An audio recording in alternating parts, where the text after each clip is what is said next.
Bonjour et bienvenue. Je suis Blaise Fiedler, photographe, et aujourd'hui, vous et moi allons faire une mise au point. Alors la mise au point, c'est tout simplement l'élément le plus important pour avoir une perception, une sensation de la netteté sur votre photo. Simplement dit, faire la mise au point, c'est décider où votre photo sera nette. Mais avant de parler technique, laissez-moi vous montrer un exemple de mise au point. Pour ça, j'ai une jeune blonde qui a bien voulu se prêter au jeu.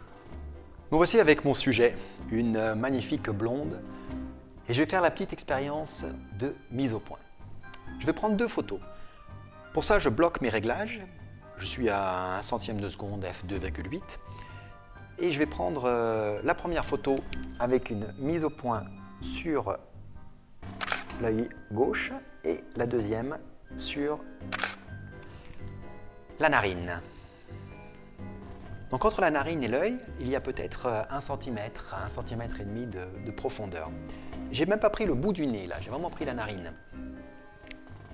Et malgré ça, ces deux photos, il y en a une qui va sembler beaucoup plus nette que l'autre. Exactement les mêmes réglages, juste un choix différent d'où je faisais la mise au point. Donc maintenant que vous voyez l'importance de faire une bonne mise au point, voyons ensemble les techniques qui existent pour bien réussir sa mise au point. Alors ce qu'il faut comprendre, c'est que sur votre photo, il y a un seul point qui est net. Ou disons plutôt un seul plan focal. Imaginez un mur absolument parallèle à votre capteur, parallèle à votre objectif. Donc, tout le long de ce mur, vous avez un plan de netteté. C'est ce qu'on appelle le plan focal. Le fait qu'il soit parallèle au capteur est très important. Il ne fait pas un arc de cercle. Ce n'est pas parce que vous avez un point de netteté qui est à 3 mètres que tout ce qui est à 3 mètres, donc vraiment un arc de cercle comme ça autour de votre appareil photo, est net. Non, pas du tout. Les objectifs sont conçus de telle façon que le plan focal est parallèle à votre capteur. Donc tout ce qui est sur ce plan focal est net. Donc voyons maintenant comment faire une mise au point. On va commencer simple. Vous allez basculer votre objectif sur AF, qui veut dire Autofocus, ou en français, mise au point automatique, MAPA. MAPA, tenez probablement pas là-dessus. En autofocus, c'est l'objectif qui va vous aider à faire une mise au point. Quand vous regardez maintenant dans votre viseur, vous voyez des points qui s'affichent. Ces points, ce sont des collimateurs. Si j'appuie maintenant à mi-parcours, c'est-à-dire que j'appuie un tout petit peu sur le bouton de déclenchement, je vais entendre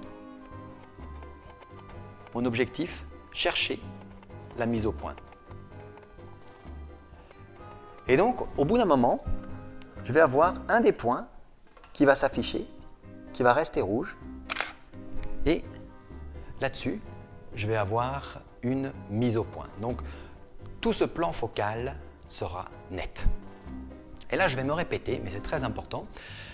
Ce n'est pas parce que vous avez 9 points, 50 points ou 75 collimateurs que vous voyez là, que vous allez avoir une zone de netteté plus importante.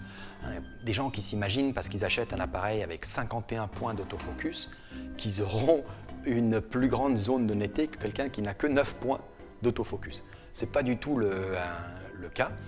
Vous avez toujours un seul plan qui est net. Alors c'est vrai que parfois il y a plusieurs points ou plusieurs collimateurs qui s'affichent, qui restent rouge, vert, jaune ou bleu selon la couleur qui s'affiche dans votre viseur. Eh bien, c'est tout simplement que tous ces points sont sur le plan focal, donc considérés comme nets. Alors, une fois que vous avez fait votre mise au point, si vous maintenez votre doigt à demi appuyé sur le déclencheur, la distance de mise au point ne change pas. Donc tant que vous restez comme ça, il faut quand même avoir le doigté assez précis, et bien vous allez garder exactement cette distance de mise au point jusqu'à ce que vous appuyez sur le déclencheur. Donc ça, c'est à la fois un avantage et un inconvénient. Voyons le cas où c'est un avantage. Un portrait, par exemple, ce que je viens de faire dans l'introduction. Pour un portrait, moi, je vous conseille de toujours faire la mise au point sur l'œil de votre sujet. Mais vous ne voulez pas toujours avoir l'œil au centre de la photo. Et certainement, vous ne voulez pas que l'appareil photo décide à votre place où la mise au point se fera.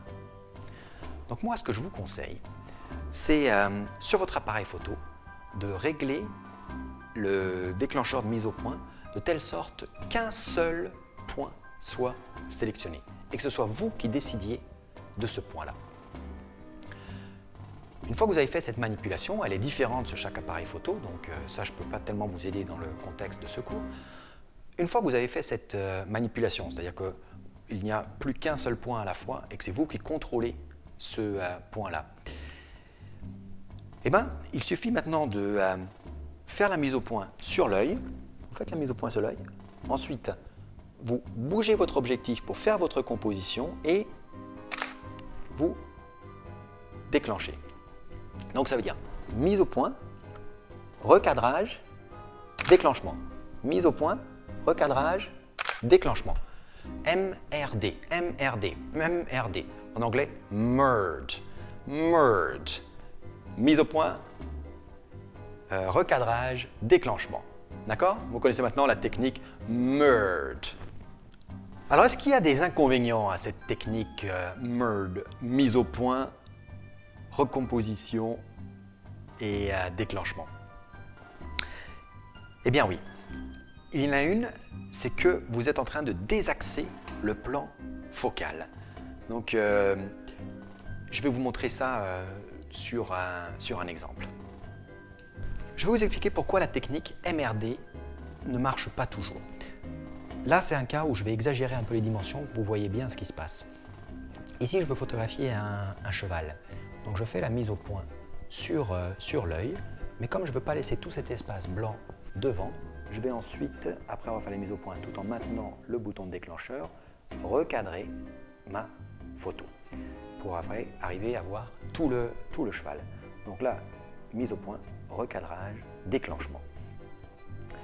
Le problème que j'ai, c'est qu'ici, j'avais mon plan focal qui était parfaitement bien parallèle à ce cheval. Donc rappelez-vous, c'est exactement un plan focal est toujours perpendiculaire au senseur et à l'objectif du coup aussi. Donc en déplaçant mon appareil photo, j'ai aussi déplacé ce plan focal. Et donc ce plan focal maintenant se retrouve derrière mon sujet. L'œil que je voulais avoir net tout à l'heure maintenant se retrouve légèrement devant le plan focal. Donc là, ce que j'aurais dû faire, c'est tout simplement me décaler comme ça et au lieu de choisir un collimateur central, choisir le collimateur en haut à gauche par exemple, qui aurait permis de faire la mise au point sur l'œil sans avoir besoin ensuite de recadrer.